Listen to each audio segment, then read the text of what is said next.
নমস্কার বন্ধুরা, মানুষের লাইফস্টাইলে তোমাদের সবাইকে স্বাগত। চলে এলাম আরও একটি নতুন রেসিপি নিয়ে। দেখো, আমি প্রথমেই বাগানে কিন্তু চলে এসেছি। আজ আমি কুমড়ো ডাঁটার চচ্চড়ি করবো, তাও আমার স্টাইলে। চলো আমি কিভাবে বানাই তোমরা দেখতে থাকো। আর প্রথমে চলো বাগান থেকে আমি কুমড়ো ডাঁটা কেটে নিই। এসো ক্যামেরাম্যান, দাঁড়াও, আমি একটা ফুল তুলে কানে লাগিয়ে দিই।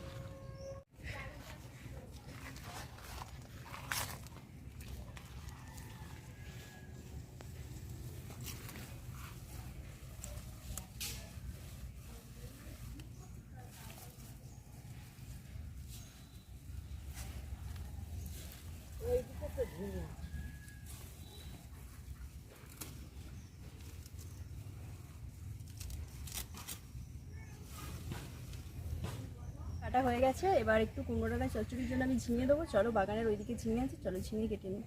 এই দেখো কি বড় এখানে একটা ঝিঙে হয়েছে। এখানে একটা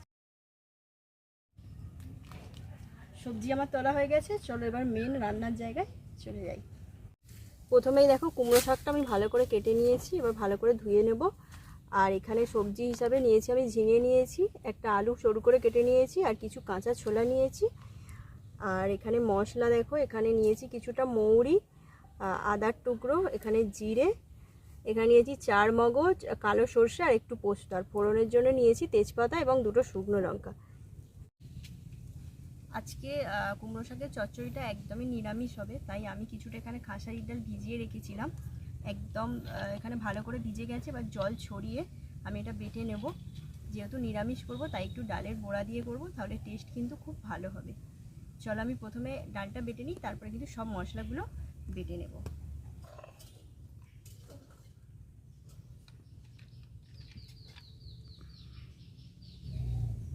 ডাল বাটার সময় কিন্তু কোনো জল ব্যবহার করা যাবে না। ডাল ভিজে যতটা জল শুকে নিয়েছে সেটাই কিন্তু দিয়ে ডালটা বাটা হয়ে যাবে।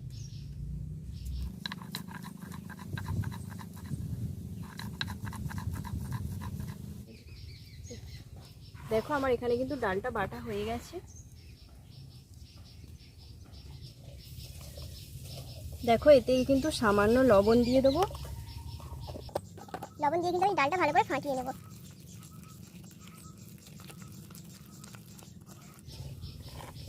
দিয়ে 10 মিনিট রেখে দেবো। এবারে এক এক করে এই মশলাগুলো আমি ভালো করে বেটে নেব। প্রথমেই আমি আদা,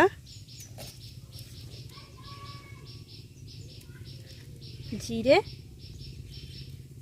আর মৌরিটা বেটে নেব। দেখো উনুন ধরিয়ে নিয়েছি, কড়াইও বসিয়ে দিয়েছি। কড়াই কিন্তু গরম হয়ে গেছে। এর আমি পরিমাণ মতো তেল দিয়ে নেব।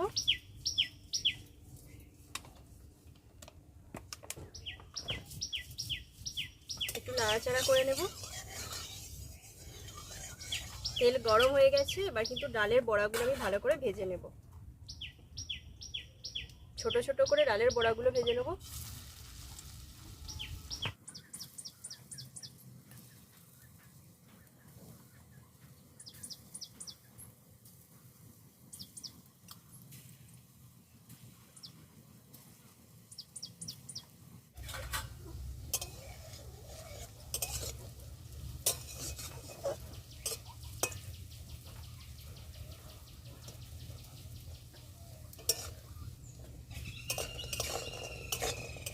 দেখো বড়াগুলো কিন্তু আমার ভালো করে লাল লাল করে ভাজা হয়ে গেছে। দেখো কত সুন্দর ফুলে উঠেছে আর লাল লাল করে ভাজাও হয়ে গেছে। চলো আমি এটা তেল থেকে নামিয়ে নিই।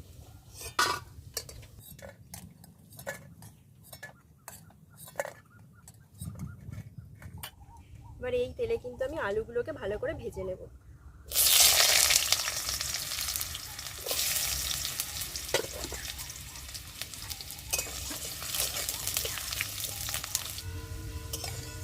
দেখো আলু কিন্তু প্রায় 50% ভাজা হয়ে গেছে। এবার আমি এতে যে ঝিঙেগুলো কেটে রেখেছিলাম ঝিঙেগুলো দিয়ে দেবো। ঝিঙেও একটু ভেজে নেব এবং তার সঙ্গে যে ছোলাটা ছিল ছোলাটাও একটু দিয়ে দিচ্ছি। দিয়ে হালকা ভেজে নেব। ঝিঙে কিন্তু বেশি ভাজার দরকার নেই, হালকা একটু আঁচ পেয়ে গেলেই হবে।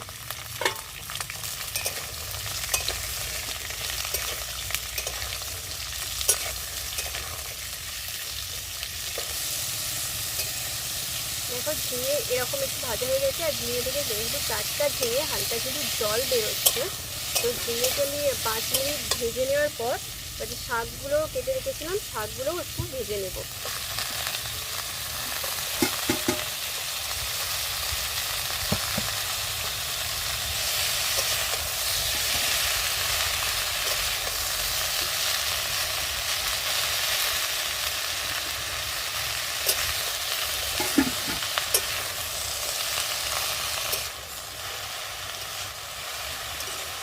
দেখো 5 মিনিট ভাজার পর শাকটা কিন্তু কতটা কমে গেছে। এবার কিন্তু সব আমি এতে একটা পাত্রে নামিয়ে নেব।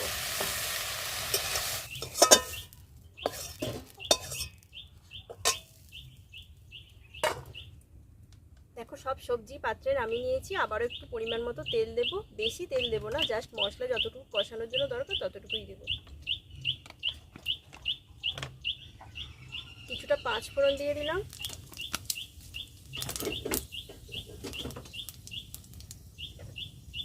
দিয়ে দেবো দুটো শুকনো লঙ্কা আর তেজপাতা।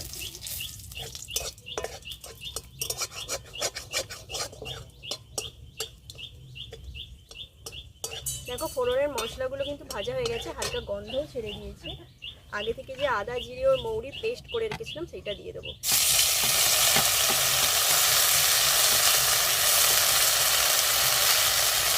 তার সঙ্গে সামান্য জল দিয়ে দেবো।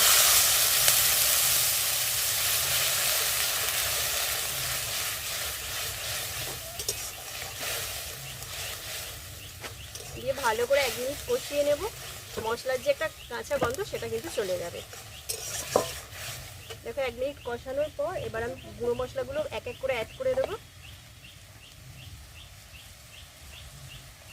পরিমাণ মতো হলুদের গুঁড়ো, লবণ, একটু স্বাদের জন্য সামান্য একটু চিনি এবং সামান্য একটু লাল লঙ্কার গুঁড়ো দেবো।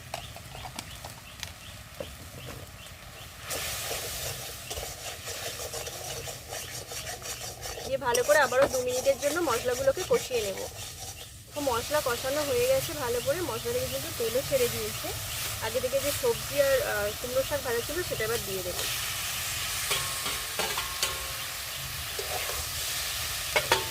দিয়ে ভালো করে মশলার সঙ্গে মিশিয়ে নেব। দেখো সবজির সঙ্গে সব মশলা কিন্তু ভালোভাবে মেশানো হয়ে গেছে। এবার আমি পরিমাণ মতো জল দিয়ে নেব।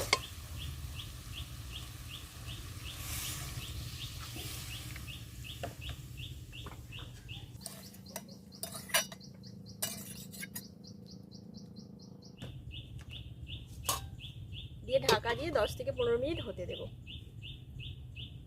দেখো 10 মিনিট পর আমি এবার চাপাটা খুলছি।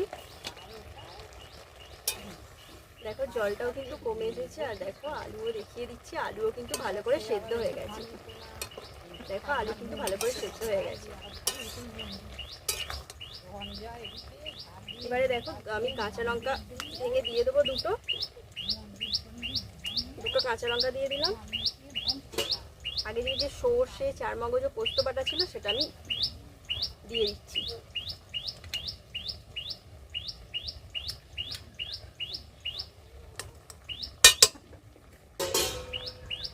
যেহেতু নিরামিষ চচ্চড়ি একটু মিষ্টি মিষ্টি হলে কিন্তু খেতে ভালো লাগে, তাই আমি একটু হাফ চামচের মতো চিনি দিয়ে দেবো।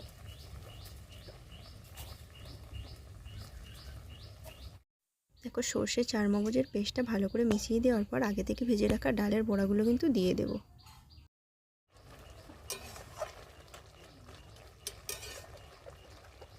দিয়ে আরও 2 মিনিট কিন্তু চাপা দিয়ে রেখে দেবো। 2 মিনিট পরে আবার চাপা খুলে নিলাম। দিয়ে দেখো সবজি ও ডাঁটাগুলোকে একটু ভালো করে নাড়াচাড়া করে কিন্তু আমি এবার এটা নামিয়ে নেব।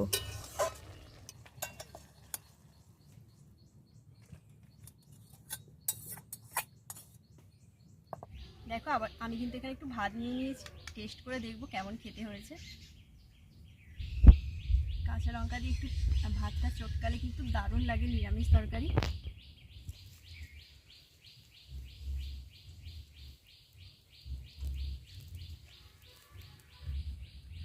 কাঁচা লঙ্কা দিয়ে কিন্তু কুমড়ো শাকটা ভাতে চটকে খেতে দারুণ লাগছে। তার সঙ্গে ছোলা আছে আর এই ডালের বড়া। তোমরা কিন্তু অবশ্যই বাড়িতে একবার এটা করে দেখবে এবং কেমন খেতে হয় অবশ্যই কমেন্টে জানিয়ে। আর আজকের ভিডিও যদি ভালো লাগে অবশ্যই চ্যানেলটিকে সাবস্ক্রাইব করে রাখবে এবং আরও অনেক ভিডিও পেতে। চলো আমি ভাতটা ততক্ষণ খেয়ে নিই। টাটা।